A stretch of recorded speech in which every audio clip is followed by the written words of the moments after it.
Welcome to Peterloo's Daily Dose, where we bring you the latest insights, stories, and conversations shaping the future of general practice and primary care. Hi, welcome back to Peterloo's Daily Dose. My name's Kiran, the clinical pharmacist, and today I'm joined by. I'm Millie from the Pharmacist here at Peterloo. So today we're going to talk about a really important topic, which might sound boring to some people, but within the NHS it's really important, is medicine wastage within the NHS. So why is it such an important? It's so important because obviously every prescription costs the NHS money. Some people might think they're free or you pay the £9 and that's it, but it does cost, some drugs do cost a lot. I think medication wastage each year costs the NHS around £300 million. Wow, Yeah, that's a lot. that's insane. I know, but locally, I think in, say, Manchester, I think it's around £19 million. And that's still a lot, 19 million. Yeah. Like, imagine what that would even look like, 19 million. It's around 150,000 hospital appointments or just general appointments each year, which is crazy. We know the NHS is stressed in terms of funding. That money that's wasted just on the fact that medicines are being wasted could be used for so much more stuff within the NHS. Before I worked in primary care, I worked in community, and we would have patients bringing back, like unwanted medicines, medicines that might have been from patients that have passed away or like out of date. Bags of stuff used to come back. It would be medication in boxes that hadn't even been opened. Things that might have been prescribed and patients like stopped taking them months ago, and it was an insane amount.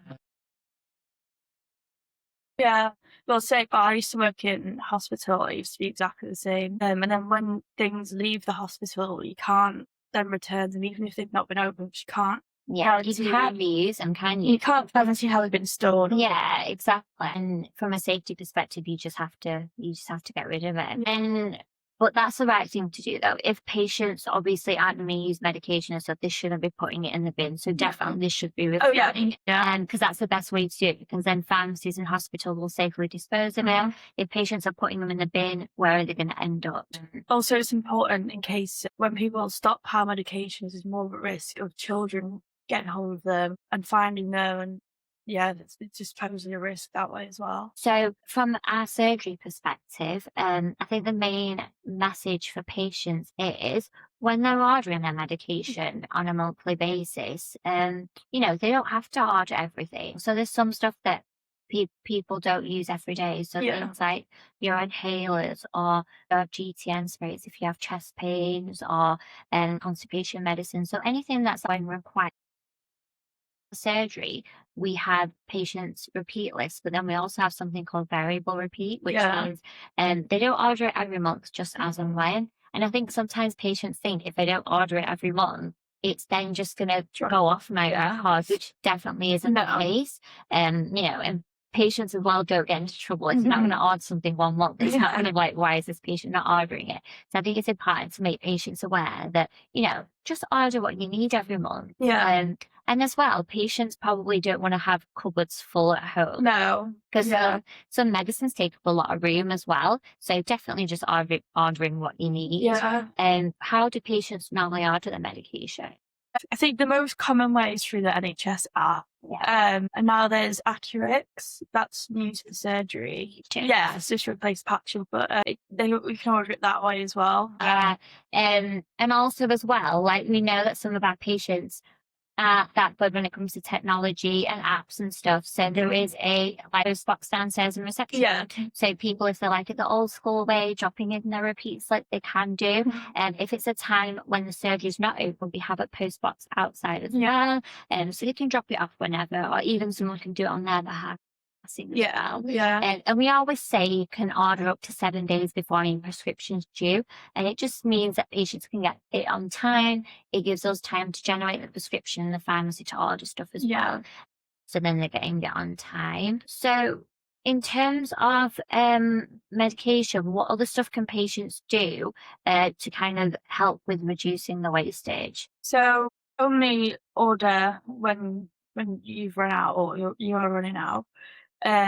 Also, like when you're in the pharmacy, when you pick up your repeat, check your meds before Definitely, Yeah, yeah, that's a how- huge one. yeah. Said, if you take any medicine out, if you take any medicine out of the pharmacy and then you're like, oh, I don't need this, I'll just drop it back to the chemist, they still have to dispose of it back to the premises. So yeah, definitely, when you're collecting your bag of medication, you know, even if there's a queue in the pharmacy, just stand at the side, open the bag, check everything's there, you know, check it's everything that you need. And if there is something that you've ordered by accident and you're like, oh, I actually have 3 boxes at home, hand it back there and there, they can literally put it back on the shelf and just mark it as not dispensed with a prescription.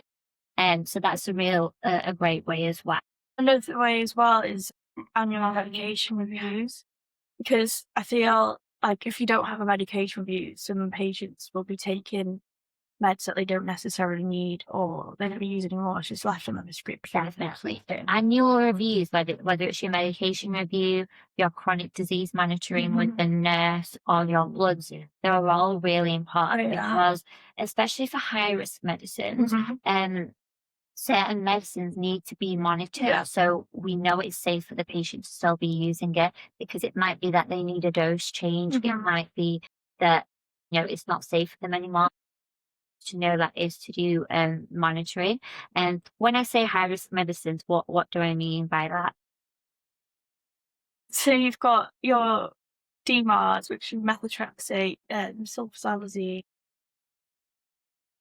So medicines that are kind of used for like arthritis. Yeah, and then you've got your DOACs as well, which are anticoagulants, blood thinners, and they need, depending on patient's creatinine clearance, which is how well your kidneys can excrete the drugs, depending on how well your kidneys work. Some people may need it more regular, some people may only need it once a year. Depending on that, we know whether their dosage is increasing or decreasing. Definitely. So when it comes to having their bloods on time, and then when they've had their bloods done, when they've had their review with the nurse, they have their review with myself, the pharmacist, and that review is really important because then it brings everything together. So I'll look at the patient's bloods, and it gives patients the chance to be able to ask any questions about the medicines, because I think a lot of people think this medicine for 10 years, I take it every day, I'm fine. But just because you've been taking something for 10 years doesn't mean you've necessarily been taking it correctly. There's a lot of times I speak to patients and I'm like, oh, why do you take it at this time? It's meant to be taken at this time. Or, for example, patients will have side effects, but because they've had those side effects for so long, they don't associate them actually. It could be to do with one of my medications. So even though you've been on something for so long, you can still develop a side effect. Yeah, it's the same with the DOACs as well. There's been a few agents where they've come in for their blood and their creatinine clearance is below 30, which would mean that they need a dose reduction. Obviously, because it's a risk of like toxicity in the system. There's a lot of patients as well that have come in and their dose has been reduced. So it's good to like catch them. Definitely, catch things early. And as well, sometimes when you have a GP appointment, it's such a short time. It's like, 10 minutes? You know, how many people go to have a GP appointment, come out and they go home and they're like, oh, I forgot to ask that. Oh, I needed to ask that. A medication review is longer. So it's 15 minutes. And if you're on a lot of medicines, it's half an hour.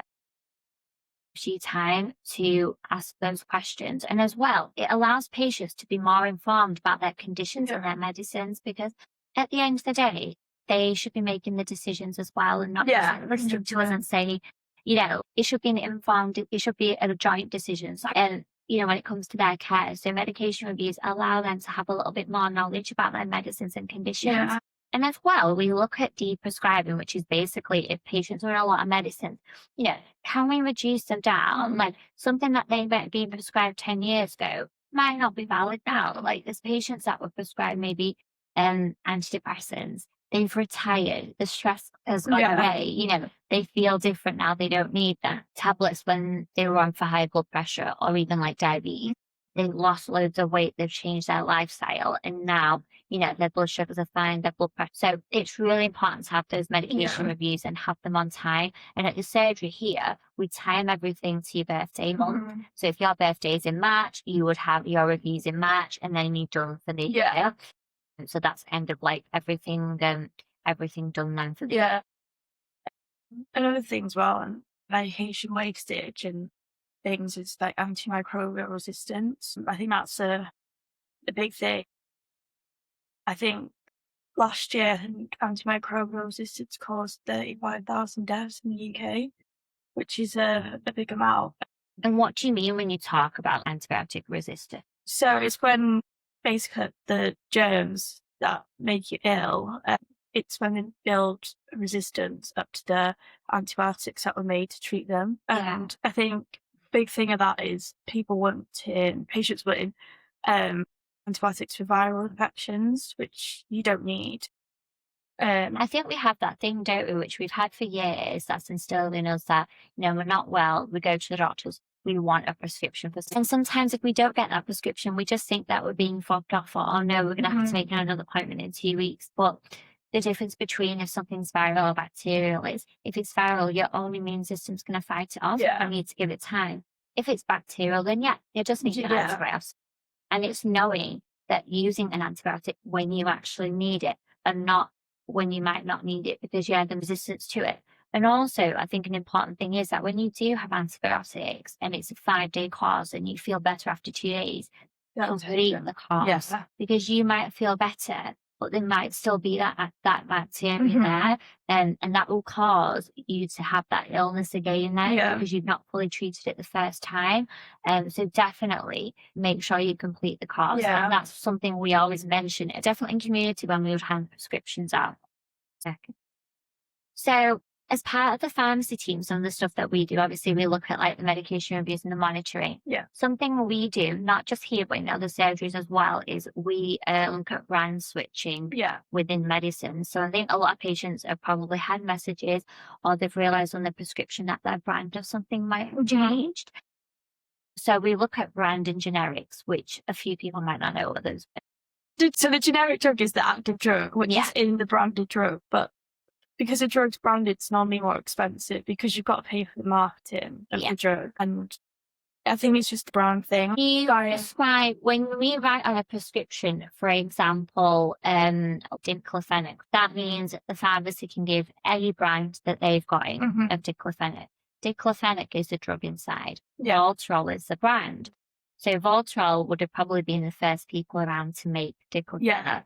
After the patent's finished, other companies can make it. A lot of patients think that when medication gets changed, we're giving a cheaper brand, it's not going to work. Exactly the same. And it's not the case at all. It's literally like going to get paracetamol and getting your pack from the pound shop or getting your pack from Boots. It's the same effectiveness. The only thing that makes it cheaper is the excipients. And the excipients have no medicinal value. They're things like that bulk up the tablet and that help to bind the tablet. So they don't have any kind of medicinal purpose. Some drugs are brand specific.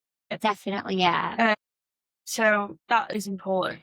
So like your epilepsy medication, some of them have to be prescribed by branded because they're affected, the way they work, can differ. And those medicines will always be brand specific and put on prescription. And a lot of the times, we do look to prescribe cheaper brands. But the thing is, it saves the NHS so much money.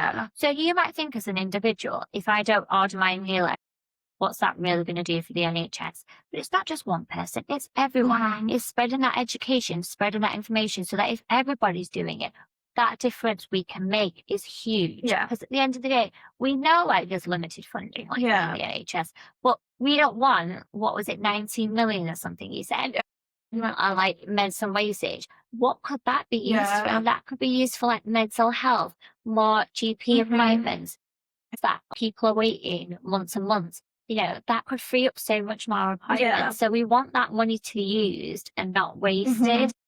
But definitely as an individual, a lot of the things you can do is, as well, when we do switch people from brands, when we let patients know, if you do have any reactions or you think that, this doesn't agree with me, you can change back, but at least you've tried. And a lot of the things are things like creams or brands of vitamin D and calcium. So they're not any high-risk medicines at all. So I think the main take-home messages for patients are, when you're ordering, make sure you're only ordering what you need.